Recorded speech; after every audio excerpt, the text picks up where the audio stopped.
August, 1876, Nebraska prairie. A man collapses against a cottonwood tree, fever raging, cattle scattered, canteen empty, miles from anywhere, hours from death. Then hoofbeats. What she decided to do next, no one could have predicted, and nothing would ever be the same. Our channel brings you the untold stories of the Old West, where love blooms in dust and hardship, where family means everything, and where compassion is the greatest act of bravery. This story will remind you, real love is never a grand gesture. It's the quiet choice to stay. Subscribe now, because the best stories are the ones that stay with you long after they end. That morning's sun was barely thinking about climbing the sky when Yates Xander just gave out, slumping forward over his horse's neck. A fever was burning him up from the inside, so bad he could hardly see straight for the heat waves coming off his own body. He'd been pushing hard for 3 straight days across the wide-open country of western Nebraska, herding a small bunch of cattle toward Council Bluffs, Iowa, when the sickness hit him fast and mean, like a diamondback strike. At first, he figured it was just a scratchy throat, and the trail wearing him down under that punishing August sun of 1876. But by the second day, every muscle in his body screamed. And by that third morning, he knew he was in a world of trouble. The herd had scattered in the night while he was out of his head. Now he was all alone on a prairie that never ended, a far piece from any town or homestead with nothing but grass in all directions and a sky so blue it nearly hurt his eyes. Yates somehow got himself off the horse, though he almost planted his face in the dust. His legs were shaking as he led his mount to a little creek he heard nearby. The horse drank like it hadn't seen water in a week, while Yates just fell beside the bank, shoving his whole head into the cool stream. For about 10 seconds it was pure bliss. Then the fever came roaring right back. He had to crawl to a lone cottonwood tree, the only shade for miles around, and lean himself against its trunk. His canteen was all but dry, and his food was down to some hardtack and jerky that his stomach wanted no part of. He figured he had a day, maybe 2 if he got lucky, for the fever to break or to finish him off. Out here by himself, with nobody knowing where he'd gone, the odds weren't looking good for him. As the sun got higher, Yates slipped in and out of knowing, his fever dreams all tangled up with what was real, until he couldn't tell the difference. He saw his boyhood back in Tennessee, the war that took his pa and older brother, and the long trip west his mama insisted on after the fighting stopped. She'd been gone 3 years now, taken by cholera, leaving Yates at 22 to fend for himself in a world that seemed set on crushing any man without family or money. He'd done it all, from ranch hand to trail driver, whatever job would put a meal in his belly and a roof over his head. This cattle drive was supposed to be his big chance, the one that would earn him enough to buy a little patch of land and build something of his own. But now it looked like the prairie was fixing to swallow him whole, just like it had so many others before him. Now, Penelope Dalton had been in the saddle since before the sun was up, riding her mare hard over the grasslands. She was hunting for strays from her father's herd, cattle that had wandered off in a storm a couple of nights back. Her daddy, Samuel Dalton, owned one of the bigger spreads near the Nebraska and Iowa line. And though he had plenty of ranch hands, Penelope was always the best tracker they had. It was a skill her mother taught her, who herself learned it from a Pawnee woman who'd worked on their land once. Penelope could read stories in the dirt and grass that most men would ride right over. She was 19 years old, with her long chestnut hair in a braid down her back and green eyes that could pick a calf out of a thicket from 100 yards. Her own mama had passed on when Penelope was 15, and she'd been shouldering more and more of the ranch work ever since. Her father sometimes fretted that she was all work and no play, with no time for the local boys who came calling. But Penelope had no use for the clumsy efforts of the cowboys, who mostly looked at her like a prize to be won, instead of a person to get to know. She felt more at home with her horses, under an open sky, the wind on her face, and the freedom to ride wherever she pleased, at least as far as her father's property line went. She'd been on the trail of those strays for hours, when she saw something strange way off. It was a horse, still wearing a saddle, just grazing by a cottonwood. There was no rider, and that set off alarm bells in her mind right away. A cowboy worth his salt never leaves his horse saddled like that unless something is terribly wrong. She urged her mare on, her hand finding the comforting stock of the rifle tied to her saddle. When she got closer, she made out the shape of a man slumped against the tree, hardly moving at all. Penelope slid off her horse in a hurry, ground-tying the mare before she walked toward the fella, cautious-like.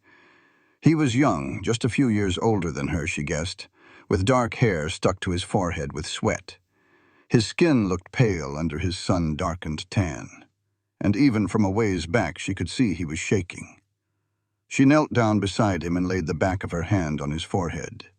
He was burning like a furnace. She was surprised he was even breathing with a fever that high. "Hey there," she said, giving his shoulder a gentle shake. "Mister, can you hear me?" Yates's eyes fluttered, but they wouldn't focus. He mumbled some words she couldn't make out, his voice all thick and lost. Penelope scanned the area, sizing up the whole mess. They were at least 10 miles from her, Daddy's ranch, and maybe 15 from the closest town. Trying to move him like this could kill him, but leaving him here was a sure death sentence. She bit her lip, her mind racing. The sun was getting hotter, and it was already pushing 90 degrees. If she was going to help this man, she had to cool that fever down first, get some water into him, and then worry about getting him somewhere safe. She went over to his horse, a well-built sorrel gelding, who gave her a weary look but didn't put up a fuss. She searched through the saddlebags and found a canteen that was nearly empty and a bedroll, but not much else. She took his bedroll and her own things back to the cottonwood and spread a blanket in the shade as quick as she could. Then she took both their canteens to the creek and filled them with fresh, cool water. When she got back, she gently lifted Yates's head and tried to help him drink. He coughed and sputtered at first, but his body's deep thirst finally took over, and he managed to swallow a few mouthfuls before his head fell back. Penelope soaked her bandana in the creek and pressed the cool, wet cloth to his forehead, his neck, and his wrists. She'd watched her mother nurse sick hands through fevers plenty of times, and she remembered the important parts. Keep them cool, give them water, and say a prayer that the sickness would pass before it took them. She worked without stopping, dipping the cloth again and again as the sun dried it out, coaxing tiny sips of water past his cracked lips, and whispering soft words of comfort that he probably couldn't even hear. The hours dragged on. The sun hit its highest point in the sky and began its slow journey west. Penelope did not leave him. A part of her knew she ought to ride back to the ranch for help, to fetch a wagon and her father's men, but something held her there. Maybe it was her mother's voice in her memory, saying that to leave a sick soul alone was a sin. Or maybe it was the look of the man's face, which even in its feverish state seemed kind, like someone who'd had a hard go but hadn't let it turn him mean. Or perhaps it was just her own stubborn streak, the same one that wouldn't let her give up on a green horse or a weak newborn calf. For whatever reason, Penelope stayed put. As evening drew near, Yates's fever seemed to get even worse. He began to toss and turn, muttering things she couldn't understand, his body fighting a battle she could not see. Penelope managed to get him situated on the bedroll, using her saddle blanket to cushion his head. She built a small fire as the air began to cool, knowing that even with a fever, the night chill could be dangerous once the sun was gone. From some dried beef in her own saddlebags, she made a thin broth and got a few spoonfuls into him before he turned away. The prairie night settled in around them, filled with the sounds of crickets and the far-off howl of coyotes. Penelope sat with her back to the cottonwood tree, the sick man's head resting near her on a blanket. She kept the fire fed and her watch going, always changing the cool compress and offering him water whenever he stirred. She slept in short bursts, snapping awake with every little sound, always checking to be sure he was still breathing, that he was still in the fight. It was in that quiet time, just before dawn, that the fever finally broke. Penelope noticed the change first in his breathing, how it eased and deepened, and how his restless movements calmed into what looked like real sleep. She touched her hand to his forehead again and felt that the terrible burning heat was gone, though he was still warm. A wave of relief washed over her so powerfully that her eyes stung with tears. She hadn't let herself realize just how terrified she had been, how sure she was that she was watching a man die, until the moment the danger had passed. Yates woke up slowly, his mind coming back to him in pieces. His first thought was that he must be dead, because he was sure an angel was looking after him. But as his eyes began to clear, he saw that the woman leaning over him was very real, with a smudge of dirt on her cheek and pure exhaustion etched in her face. The first thing he saw were the greenest eyes he had ever laid eyes on, and they were watching him with a mix of relief and worry. "You are awake," she said, her voice as soothing as a cool drink of water on a scorching day. "How are you feeling?" Yates tried to answer, but his throat felt as dry as a dusty creek bed. She seemed to understand, lifting his head gently and holding a canteen to his lips. He drank like a man who had been lost in the desert, and that water was the finest thing he had ever tasted. When he was done, he managed to rasp out a single word. "Better." She gave him a small smile, and even as weak as he was, Yates felt a little flutter deep in his chest. "Good. You gave me one heck of a scare. I found you yesterday morning burning up with a bad fever. You have been plumb out of your head for almost a whole day and night." He struggled to take that in. A whole day. This woman, a complete stranger, had stayed by his side for a full day and night, all alone, out on the open plains, nursing him through a sickness that could have easily killed him. Why? He managed to get out. Penelope's smile turned a bit more serious. "Because I could not live with myself if I left a man to die all by himself. My name is Penelope Dalton. My daddy owns a ranch about 10 miles east of here." "Yates," he said, his voice getting a little stronger with every word. "Yates Zander. I was pushing a herd toward Council Bluffs when I got sick." He stopped, as a terrible realization hit him like a punch. "The cattle, they scattered. I lost them." "Cattle can be found or you can get more," Penelope said with a firm voice. "Your life cannot. You need to rest now. When you are strong enough to sit a horse, I will take you to my father's ranch. You need some real food and a proper bed, not just a bedroll underneath a mesquite tree." Yates wanted to protest, to tell her he had to find those cattle, that his entire future was riding on finishing that drive. But his body had other ideas, and a deep exhaustion started pulling him back into sleep. The very last thing he saw before his eyelids closed was Penelope's face, glowing in the early morning light, watching him with a protectiveness that made his heart ache in a way that had nothing to do with any fever.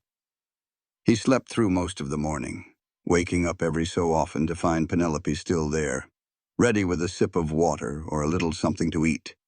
She had somehow caught a rabbit and made a real stew, which she fed to him in small bites to let his stomach get used to food again. By that afternoon, he felt strong enough to sit up without any help, though the world still spun a little. "You are a very good nurse," he said, as he took another cup of broth. "Your mother must have taught you." A shadow of an old sadness crossed Penelope's face. She did. She passed away 4 years ago. Pneumonia took her one winter. It came on fast and took her even faster. "I am truly sorry," Yates said, and he meant it with all his heart. "I lost my own mother 3 years back. It was the cholera. It is a hard thing to be all alone in this world." Penelope looked him right in the eyes, and in that moment, they understood each other without having to say a thing. They had both felt that kind of loss. They had both learned to be strong because the only other option was to fall to pieces. They had both found themselves making their way through a world that is often unkind to folks who have no family to stand with them. "Are you not married?" Yates asked. Then, right away, felt like an idiot. Of course she was not, or she would not be out here by herself, tending to a strange cowboy. But Penelope did not seem bothered by his question. "No. Most fellas around here want a wife who will stay in the house and cook and sew and give them children." I'm not very good at staying in the house. She said it as a matter of fact, with no shame or apology in her voice. What about you? I have never had the money or the stability to offer a good woman anything worthwhile, Yates confessed. I have been drifting from one job to another ever since the war ended. This cattle drive was supposed to change all of that. I was going to be paid enough to maybe buy a little piece of land, start building something that was mine. He trailed off then, looking out at the empty prairie stretching all around them. Now you are alive, Penelope said firmly, which means you can just find a different way. The world does not come to an end just because one of your plans did not work out. She stood up, brushing the dirt from her split riding skirt. Can you stand? We should probably try to get you up on your horse, see if you can make the ride back to the ranch. My father will be worried, and you need a real bed and some hot food. Yates took her offered hand and let her help him stand. The whole world tilted something awful for a moment, but her steady grip kept him on his feet until his balance came back. He realized then that she was strong, not just in her spirit, but in her body as well. He could feel the lean, hard muscle in her arm, the sure way she planted her feet. This was a woman who was used to hard work and did not back away from a challenge. They made their way to the horses, and with Penelope's help, Yates managed to pull himself up into the saddle. His sorrel gelding shifted under his weight, but held its ground. Penelope mounted her own mare with an easy grace, then brought her horse close enough so she could grab his reins if he started to sway. "We will take it slow," she said. "If you need to stop, you tell me. A man's pride is not worth dying for." The ride to the Dalton ranch took a few long hours. Yates's strength faded as they went, and he had to stop and rest 2 times, but Penelope never showed a bit of impatience or frustration. She simply waited, offered him a drink of water, and then they would start again. The sun was just beginning to sink toward the horizon when they finally came over a small hill, and Yates saw the ranch all spread out below them. It was a big operation, much larger than he would have guessed. The main house was a sturdy 2-story building made of timber and stone, with a wide porch that wrapped all the way around the front. There were several barns, corrals filled with horses and cattle, bunkhouses for the ranch hands, and a number of other buildings that Yates could only guess the purpose of. Smoke was rising from the chimney of the main house, and Yates could see people moving about, doing their evening chores, like tiny figures off in the distance. As they rode into the main yard, a man came out of the house, walking with the determined stride of someone who was both relieved and angry.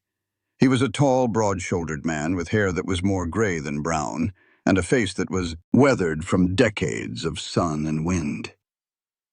That must be Samuel Dalton, Yates thought, and he braced himself for the anger of a father whose daughter had been missing for over a day without any word. "Penelope Grace Dalton," Samuel called out, and his voice carried clear across the yard. "Where in the name of all that is good have you been? I was about to send all the men out to search for you."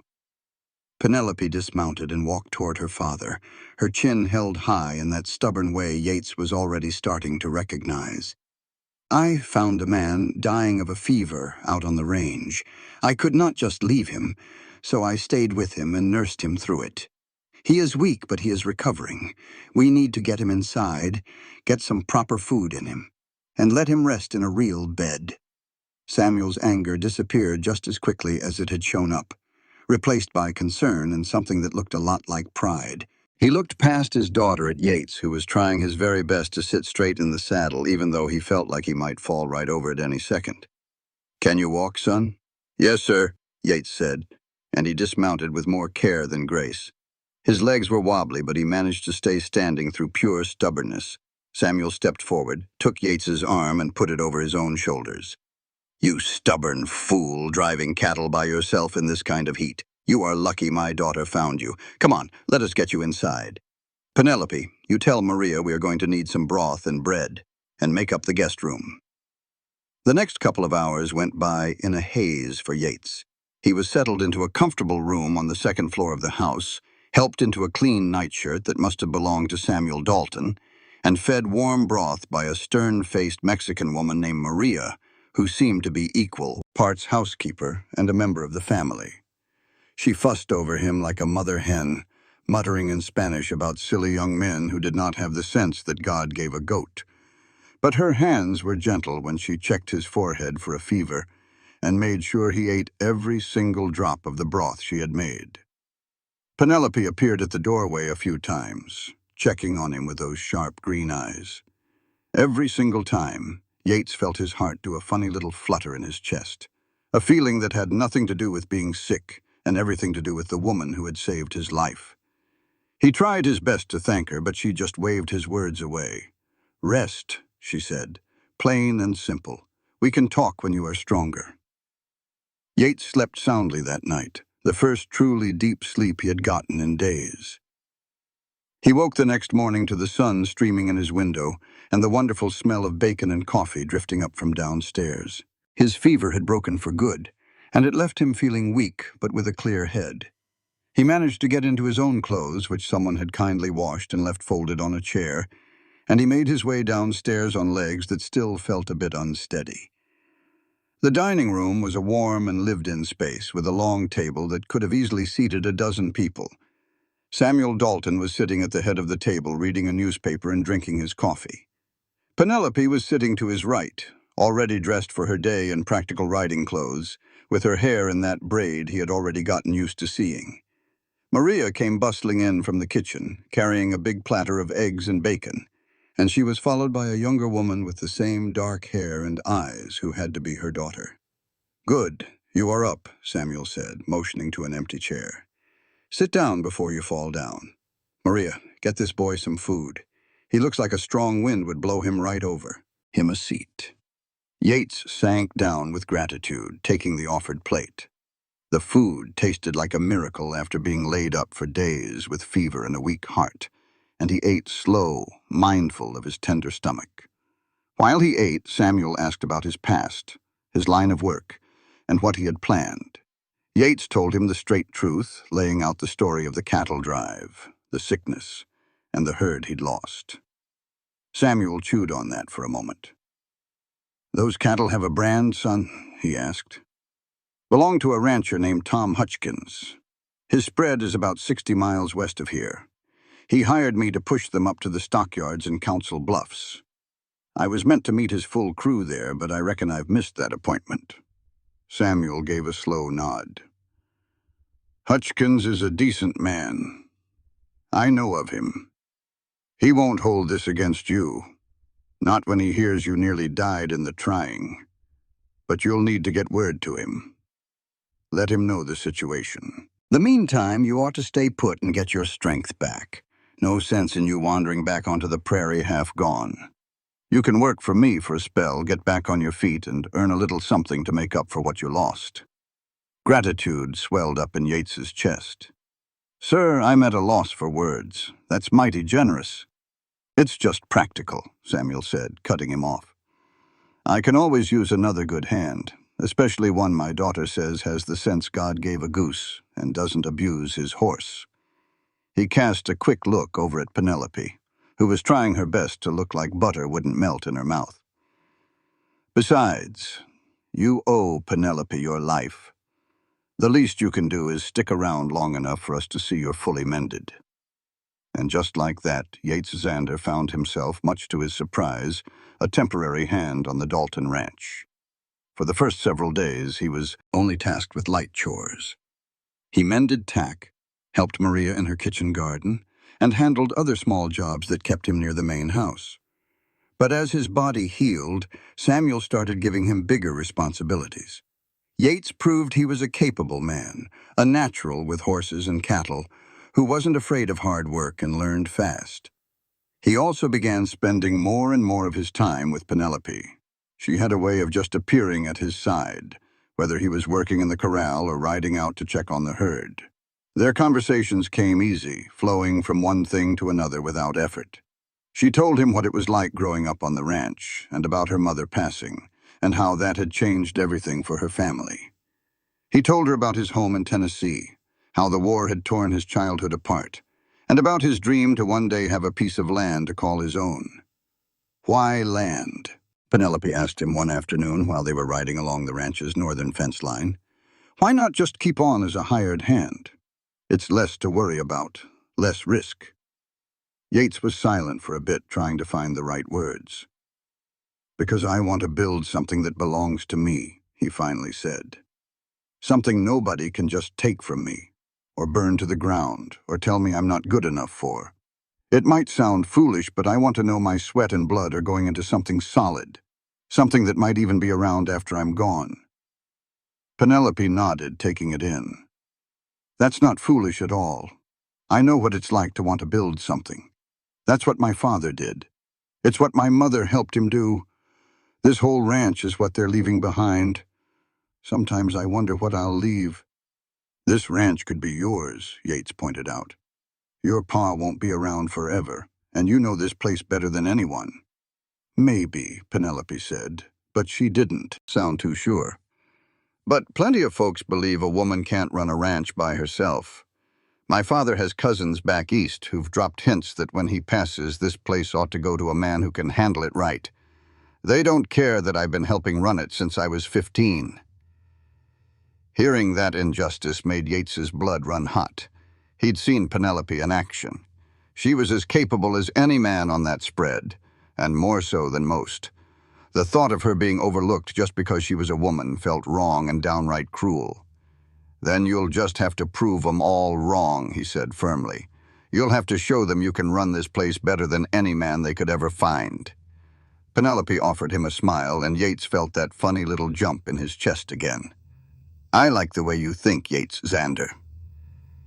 As the weeks turned over, Yates started to understand that what he felt for Penelope Dalton went way beyond simple gratitude or friendship.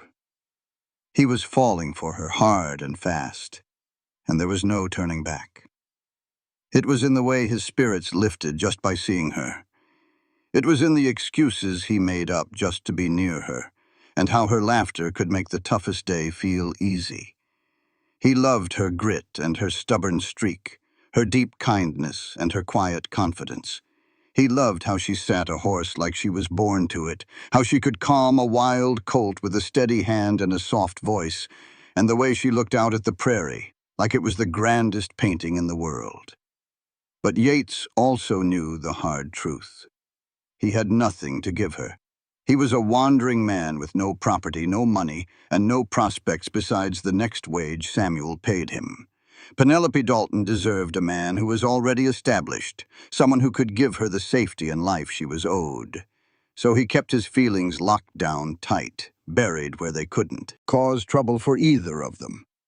What Yates didn't realize was that Penelope was fighting the very same battle inside herself. She hadn't planned on falling for the cowboy she'd found near death out on the range. Love had just snuck up on her like a slow prairie sunrise that starts with a hint of light and then suddenly floods the whole sky. She loved his quiet determination, the way he worked without a single complaint, and the gentleness he showed with every animal. She loved hearing about his dreams of building something that would last, and his refusal to let a hard life turn him bitter. She loved the way he looked at her, as if he saw someone worth respecting, not just the boss's daughter or a prize to be won for her inheritance. But Penelope was practical and knew how things stood. Her father liked Yates just fine as a ranch hand, but that was a far cry from approving of him as a son-in-law. Samuel Dalton wanted his daughter to marry smart to a man with his own land and money, someone who could take care of her and help keep the ranch strong for the future. A drifting cowboy, no matter how good his heart, just didn't fit into that plan. The unspoken feelings between them stretched out like a tight wire, humming with a tension that was bound to break. It finally snapped one evening in late September. The seasons had started to turn. The blistering heat of August was softening into cool nights with the first taste of fall in the air. Yates had been on the ranch for nearly 6 weeks, and Samuel had mentioned that he was welcome to stay on for good if he wanted. It was a fine offer, more than Yates could have ever hoped for. But the thought of staying on as just another hired hand, watching Penelope eventually marry some other man, was a pain he couldn't face. He was in the barn, getting the horses settled for the night, when Penelope came looking for him. She stood in the wide doorway framed by the setting sun, and for a second Yates clean forgot to breathe.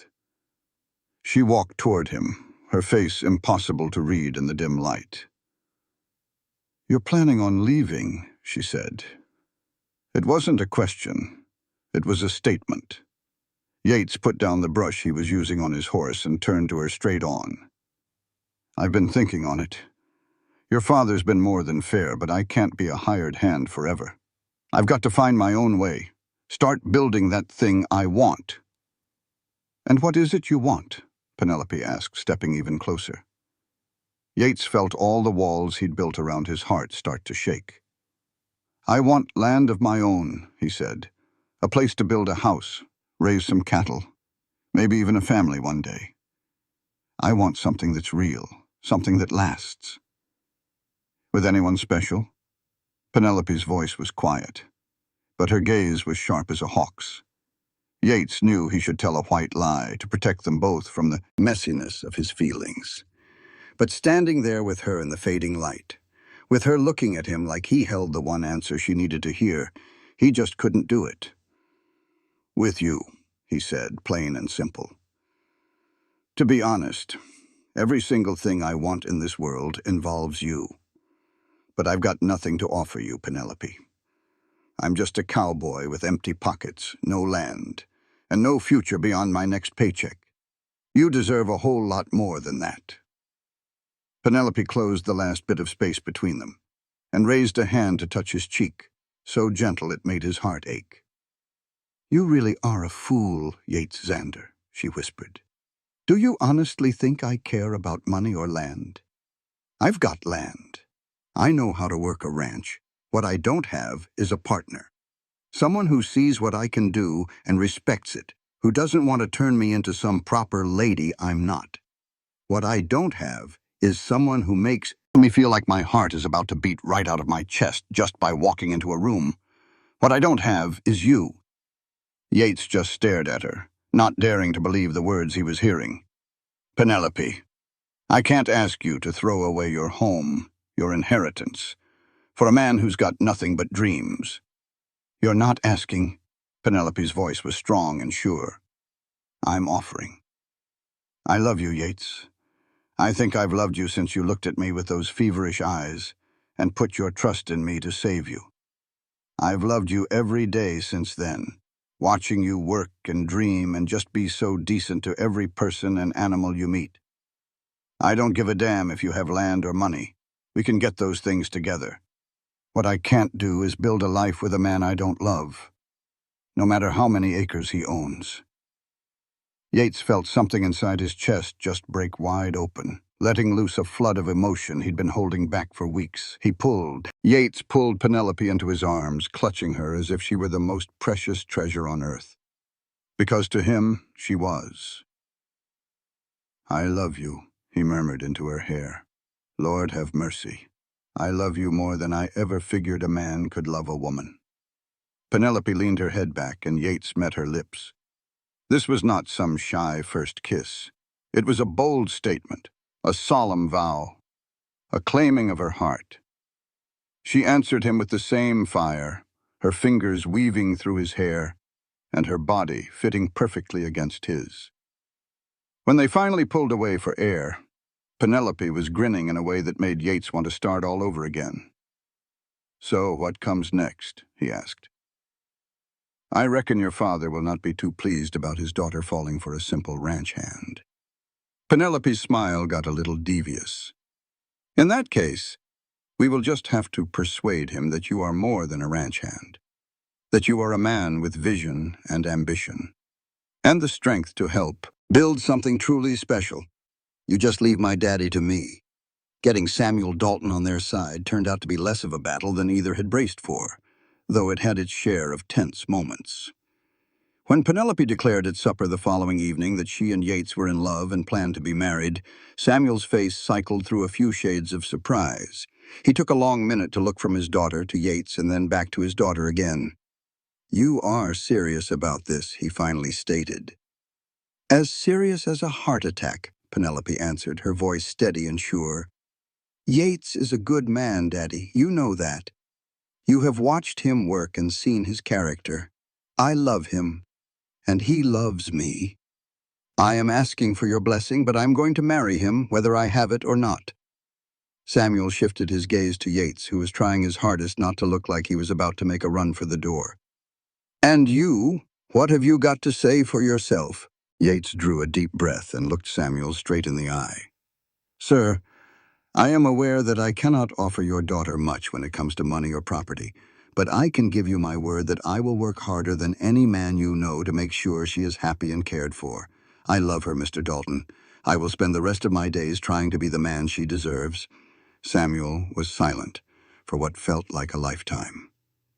Then a slow smile started to spread across his weathered face. "You know, my wife's father said nearly the same thing to me when I asked for her hand. He was a rich man with a huge spread down in Texas. I was a nobody, just a cowpoke with big ideas and empty pockets. But Sarah, she loved me, and she talked her father into giving us a shot. It was the best choice any of us ever made." He rose from his chair, walked over, and stuck out his hand to Yates. "You have my blessing, son. But if you ever cause her a moment's pain, I will hunt you down to the ends of the earth." Yates took Samuel's hand, a wave of relief washing over him. "I understand completely, sir. Thank you." "There is one condition, though," Samuel said, his face growing serious. "This ranch is going to be Penelope's one day. That means it will be yours, too, if you marry her. But I have to know you understand what that means. This is not about you riding in and taking charge. This is about you being a partner to my daughter, backing her up and respecting her know-how and judgment. Can you handle that?" "Yes, sir," Yates answered without a second thought. "Penelope knows this land better than I ever could. I would be a fool not to listen to her. Besides, that is what I want, a real partnership, not me being the boss." Samuel nodded, looking pleased. "Well, then, it looks like we have a wedding to plan. Maria is going to be beside herself with excitement. That woman has been trying to marry off Penelope for ages. They were married in early November of 1876, in a quiet ceremony right there at the ranch. The local preacher said the words, and nearly all the ranch hands and neighboring families came to watch. Penelope wore her mother's wedding gown, which had been kept safe in a trunk for years, and was altered just a bit to fit her taller build. Yates wore a brand new suit that Samuel insisted on buying, saying his future son-in-law could not get hitched in dusty dungarees and a work shirt. As Yates watched Penelope come toward him, with the autumn sun making her hair shine like polished copper, he thought about how close he had come to dying out on the open range. If Penelope had not found him, if she had not stayed by his side and nursed him back to life, he would never have known a happiness like this. It felt unbelievable that just a few months earlier they were complete strangers, and now they were about to pledge their lives to one another. But sometimes the greatest blessings in life show up when you are not looking for them, created from hardship, luck, and the simple choice to help another soul in their time of need. The service was brief but full of meaning. When the preacher declared them husband and wife, Yates kissed Penelope with all the love, thankfulness, and hope that filled his heart. The guests all cheered, and Maria wiped her eyes on her apron, mumbling in Spanish about beautiful young love. The party that came after was a loud and joyful affair. Tables were set up in the yard, piled high with food that Maria and some of the other ranch wives had cooked up. There was roasted beef and warm bread, pies made from the last of the season's apples, and plenty of cider and beer for anyone who was thirsty. Somebody brought out a fiddle, and before long music was drifting through the air, getting folks up on their feet for a dance. Yates danced with his new bride, then with Maria, and then with a few of the neighbor women who wanted to give him a proper welcome to the community. Penelope danced with her father, and with tears running down both of their cheeks. Yates felt a lump form in his own throat just watching them. As the sun went down and lanterns were lit, Yates gently led Penelope away from the crowd, taking her to the barn where they had first admitted their feelings for each other. They stood there in the quiet darkness, listening to the distant sounds of the party, holding each other close. "Are you happy?" Yates asked, placing a soft kiss on the top of her head. "Unbelievably happy," Penelope answered. looking up at him with those green eyes that had captured him from the very first time he saw them. "I have something to tell you, though. What is that?" "When I found you out on the prairie burning up with fever, I just had this feeling, as if fate itself had brought you to my doorstep for a reason. I told myself I was being silly, that I was just taking care of a sick fella and that would be all. But deep down, a part of me knew even then that you were going to change my whole life." Yates smiled and touched her cheek. "You changed mine. You saved it, in more ways than I can count. I was just drifting before I met you, Penelope. Just going from one town to the next with no real aim other than to get by. You gave me a reason to build something that would last. Something true. You gave me a home." They kissed one more time, a slow and gentle kiss that held the promise of all the years ahead. When they finally walked back to the celebration, holding hands, the stars were starting to pop out in the sky. 1,000,000 points of light were scattered all across the huge Texas sky. The first year they were married was all about learning and making adjustments. Yates had to get used to the thought that this ranch was his home now, that he was more than just a hired man, but a full partner in everything. Samuel was a great teacher, showing him the business end of ranching, from the contracts and the bargaining to the relationships with cattle buyers that kept the place running well.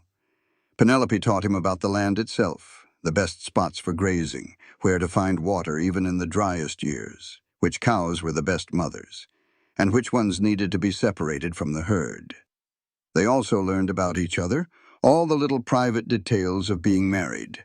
Yates learned that Penelope was a bit cranky in the morning before her first cup of coffee, that she talked to the horses like they were old friends, and that she cried at weddings, but never at funerals. Penelope found out that Yates sometimes had bad dreams about the war, that he was ticklish right behind his left ear, and that he could not sing a note but hummed off key while he worked anyway. They had their disagreements, that is for sure. Yates sometimes let his pride get in the way, finding it tough to admit that Penelope often knew better when it came to running the ranch.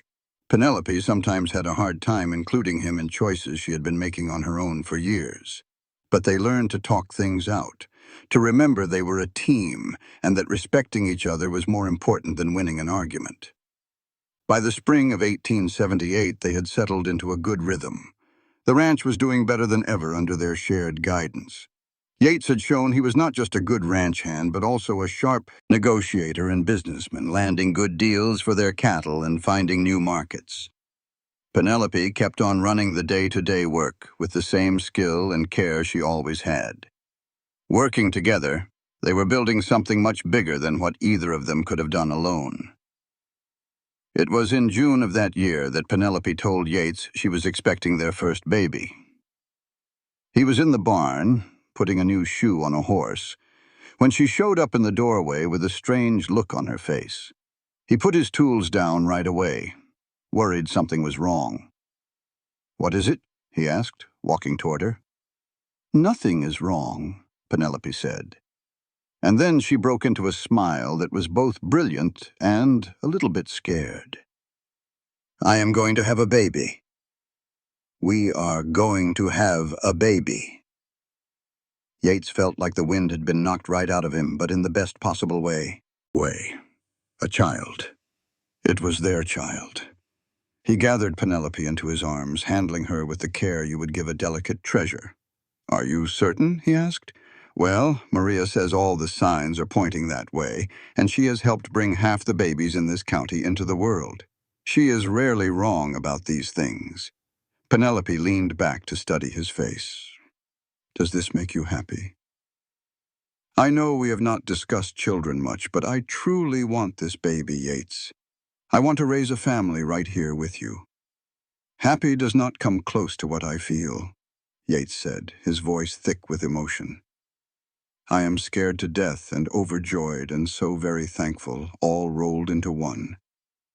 We are going to be a mother and a father." Samuel was thrilled by the news. He immediately declared that Penelope was not to lift anything heavier than a dinner fork around the ranch. Penelope just rolled her eyes at their sudden fussing, but she agreed to take things easier, especially as the months went by and her body began to change. Yates fussed and worried over her in a way that Penelope found both aggravating and sweet. But she put up with it, knowing it was all because he loved her. Their son came into the world in February of 1879, during a cold spell so fierce it froze the water trough solid and had everyone huddled close to their fires. The birthing was a long and hard road, with Maria and the local midwife helping. Yates wore a rut in the floorboards, pacing the hallway just outside the bedroom door, listening to Penelope's cries and feeling utterly useless. Samuel sat with him, offering quiet words of comfort that did little to calm his frayed nerves. When Maria finally came out, a wide smile on her face, and told him he had a son, and that Penelope was worn out but just fine, Yates nearly buckled from sheer relief. He hurried into the bedroom and found Penelope propped on the pillows, exhausted and beaded with sweat, and looking more beautiful than he had ever seen her. She was holding a small bundle wrapped tight in blankets. She looked up at him, her eyes glistening with tears. "Come and meet your son," she whispered. Yates moved toward the bed slowly, almost reverently, and gazed down at the tiny face peeking out from the wrappings. His son had a wild tuft of dark hair and eyes that were still a newborn blue, though they might turn brown or green as he got older. He had impossibly small, perfect fingers that instinctively curled when Yates gently touched them. Looking at his child, at this new life he and Penelope had made together, Yates felt a wave of emotions so powerful he could not name them. Love was there, of course, but also a fierce need to protect him, a resolve to be the kind of father this boy deserved, and to give him the steady, loving home that Yates himself had lost so very young. "He is perfect," Yates whispered. "What are we going to name him?" They had talked about names while she was expecting, but none had felt quite right. Now, looking at her son, Penelope said, "Samuel, for my father. He has been so good to the both of us, Yates. I want to honor him." Yates nodded, his throat too tight with emotion to speak. He leaned down and kissed Penelope's forehead, and then his son's. "Samuel Zander. That is a fine, strong name." Little Samuel was a healthy and happy baby who seemed to have his mother's determined spirit and his father's calm nature.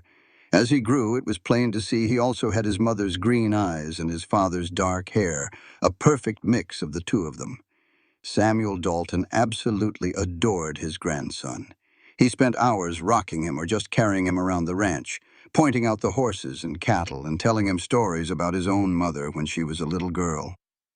Life found a new rhythm, one that moved to the patterns of ranch work and the needs of a growing child. Yates and Penelope worked side by side like a well-oiled machine, running the ranch and raising their son. They brought on more help so Penelope could spend the mornings with Samuel before she went out to manage the day's work.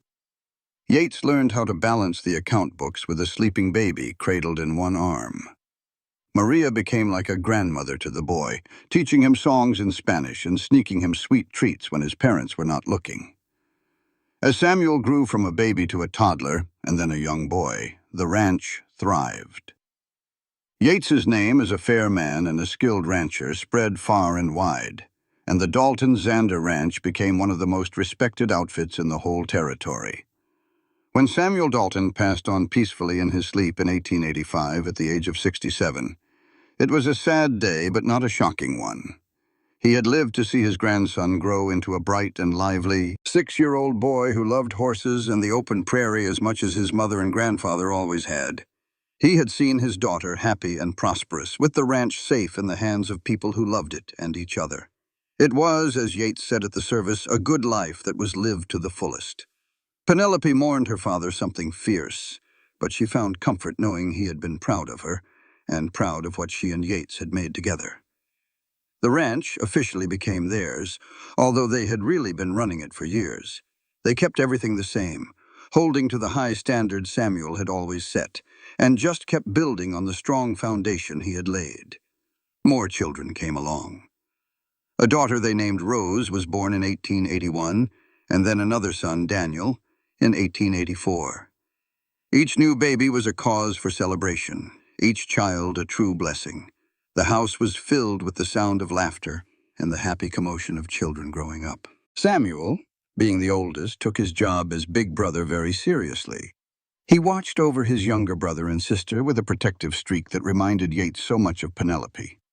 Rose was a wild and fearless little thing, climbing trees and riding horses before she could hardly walk, giving her parents plenty of gray hairs with her adventures.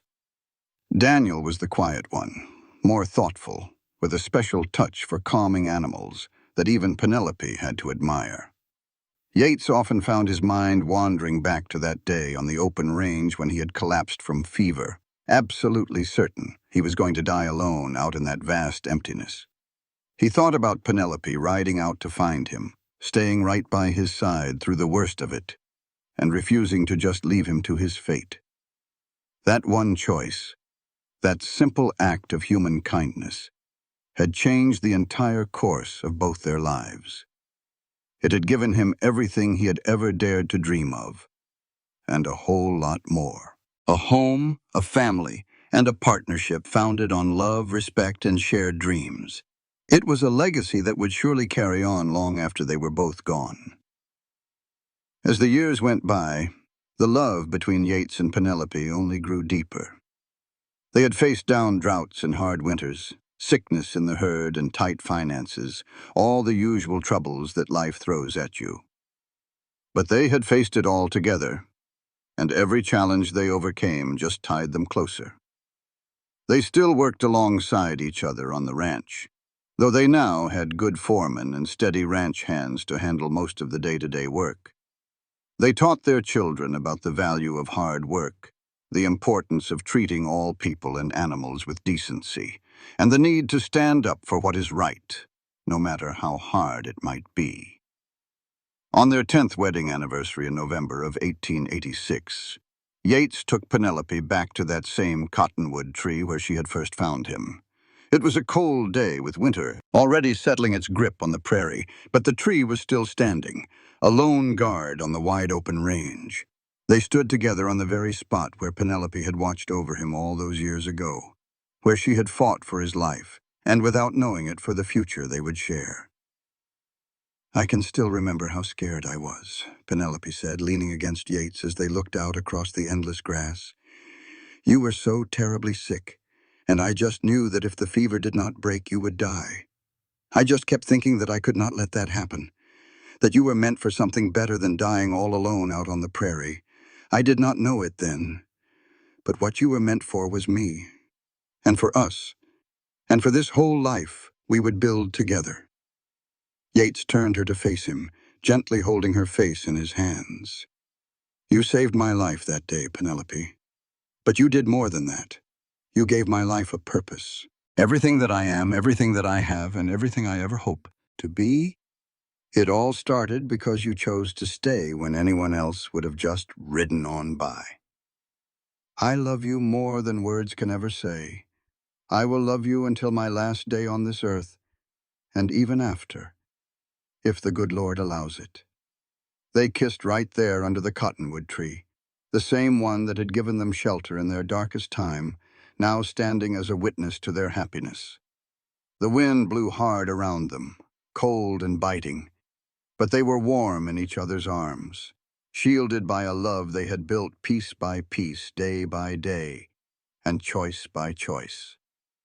The years kept rolling on, marked by the turning of the seasons and the big moments in their children's lives. Samuel grew into a fine young man and took on more and more responsibility at the ranch, and it was clear to everyone that he would one day run the place himself. He fell in love with the daughter of a neighboring rancher, a smart and capable young woman named Catherine, who reminded Yates a great deal of Penelope. They got married in 1896 when Samuel was 17 and Catherine was 18, in a wedding that was even bigger and happier than Yates and Penelope's had been. Rose, staying true to her wild spirit, took a bit longer to settle down.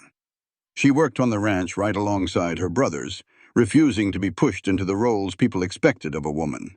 She eventually fell for a horse trader who came through the area regularly, a man who loved her fierce independence and could match her spirit for spirit. Daniel, the youngest, had a true gift for working with troubled horses. He started a training business on a far corner of the ranch and earned a reputation all across the territory for his patience and his skill.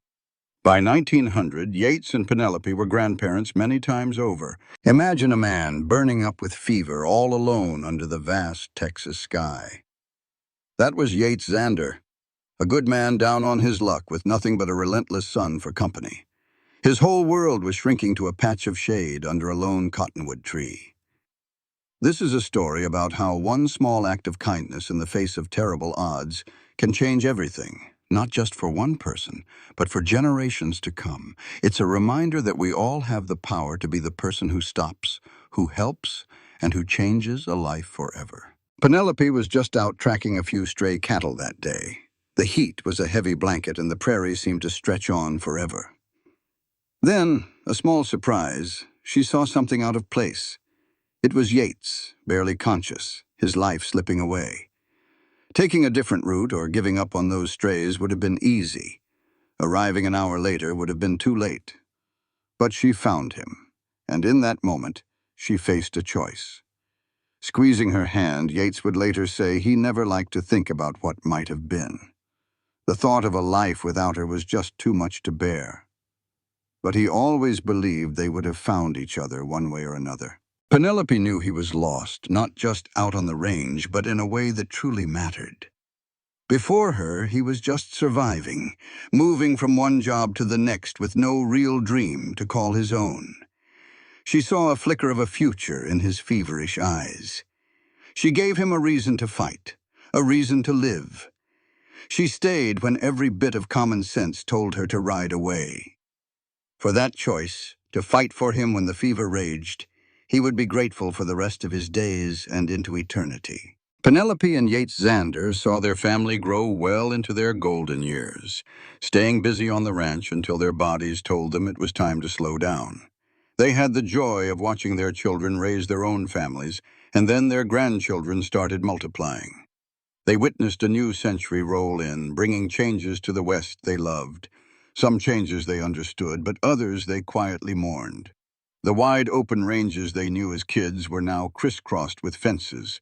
The wild land was tamed into farms and towns. But through it all, their love for each other was the one thing that never changed. Their legacy would carry on for many generations. She found comfort in that, and in knowing Yates passed away feeling deeply loved, with his family around him in the home they had made together. Penelope herself lived for another 6 years. She died in her sleep one quiet night in 1924, at 67 years old. They laid her to rest next to Yates in the little family cemetery on a hill that watched over the ranch. Their children, grandchildren, and great-grandchildren came to say goodbye and to celebrate two people who loved with all their hearts. The young Zander kids were always told the story of how their grandmother rode out all by herself and found their grandfather near death from a fever. They learned how she stayed right by his side through the very worst of it, refusing to give up until the fever finally broke. They were told that this one act of pure compassion was the spark that lit a fire of love, a love that changed both their lives and created the very family and ranch they all called home. That old tree became a powerful symbol of hope and grit. The details of the story might have gotten a little bigger over the years, the way family stories always do, but the core truth of it never changed. Sometimes love finds you when you are not even looking for it. It can be born from hardship and pure chance, and from the simple choice to stay when it would be so much easier to leave. And that, in the end, was the real legacy that Yates and Penelope passed down. It was not the ranch or the family name or any money they had saved.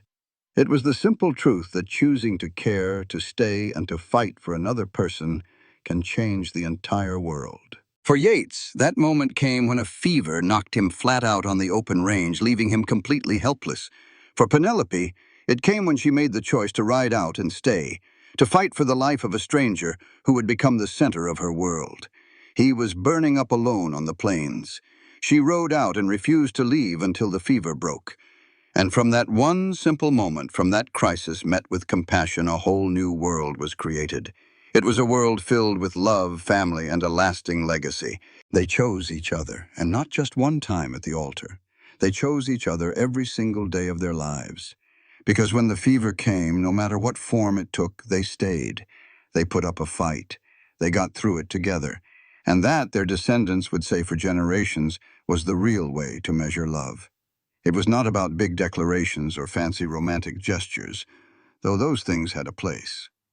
It was about the quiet, stubborn decision to stay put when leaving would be easier, to care when looking the other way would be safer. And somewhere in that timeless place where love lives on long after we are gone, Yeats and Penelope are still riding together across that open range. They are forever young, forever in love, and forever tied together by the choice she made on a hot August morning in 1876 to stay until the fever broke.